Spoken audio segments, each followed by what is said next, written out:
Hey everyone, Demonite here, and today I wanted to make a video about the Flakker and the Carnage on Axton, because I've recently played around with the Flakker on him a bit, and tested some things, and I figured why not make a video out of it.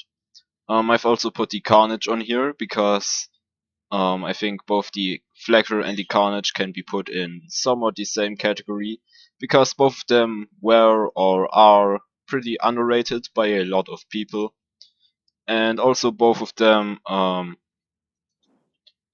don't get bonuses from grenade damage. So that's the reason why I didn't spec into steady here and why I got a slightly different build than I usually have on my soldier Axton. And I'm also here in the forest to demonstrate these two weapons. So the Flakker right here, I'm personally not the biggest fan of it. That's mainly just because of the fact that it doesn't get grenade damage boosts, which in my opinion doesn't really make sense, because I don't really see a reason for that. On the Carnage here it kinda makes sense because it shoots out rockets, and rockets in general, or rocket launchers in general, don't have grenade splash damage. But there's no real reason for the Flakker to not have grenade splash damage. But anyway, that's just me. There are actually a lot of people who love the Flakker to death. And I think the reason why the Flakker has or had such a bad reputation is because this weapon has a learning curve.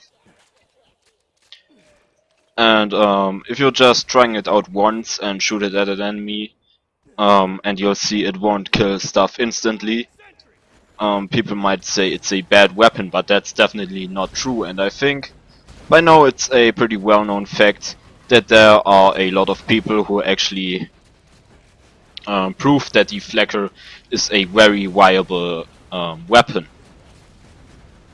So, like I said, it has a learning curve, and it has this kind of sweet spot here. You'll need to get the distance right with it.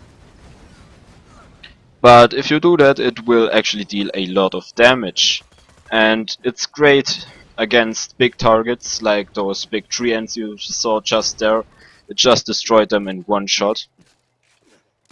But it's also pretty good against grouped up enemies. So if you have a lot of small enemies, you can group them up like this, and the Flakker should be able to kill them fairly quickly. Then we have the Carnage here, which I also think is kinda underrated, and I think that's mainly because it's a pearlescent, and pearlescents in general have a pretty bad reputation. Because I still keep seeing people which say pearlescents in general are bad, but that definitely isn't true. I mean, in general, I would say that pearlescents are kinda underwhelming, because things like the Bearcat or the Wanderlust and stuff like that really shouldn't be pearlescent weapons. They should be unique weapons at most, but not pearlescent. But that doesn't mean that all pearlescents are bad. The Carnage is a good example, but there are a lot of other good pearlescent weapons like the Avenger or the Becker, which both could even be considered top tier weapons. So the Carnage here, this definitely is a mobbing weapon and should also be used as such. And I've made a video about it in the past with Creek, where I showcased how devastating it can be. On Creek, this weapon is just a beast. I think I'll put an annotation here in the video, which will provide a link to that video so you can check that out. Yeah, but I think it's kind of obvious that these weapons are pretty devastating on Creek. But the reason why I wanted to showcase them on Axton here is because, as I said, they don't get boosted by grenade damage boosts. So people might think they're not the best choices for Axton. Well, they aren't the best choices, but people might think they're bad choices for Axton, which isn't true. And that's because Axton just boosts base damage by a lot, or gun damage by a lot. And he doesn't really care about scoring critical hits, which the Carnage, for example, isn't even able to score critical hits. I don't think I can actually reach my turret from here. Oh yes, I can. And the Flakker it's pretty hard to score critical hits with it. It's pretty luck based actually.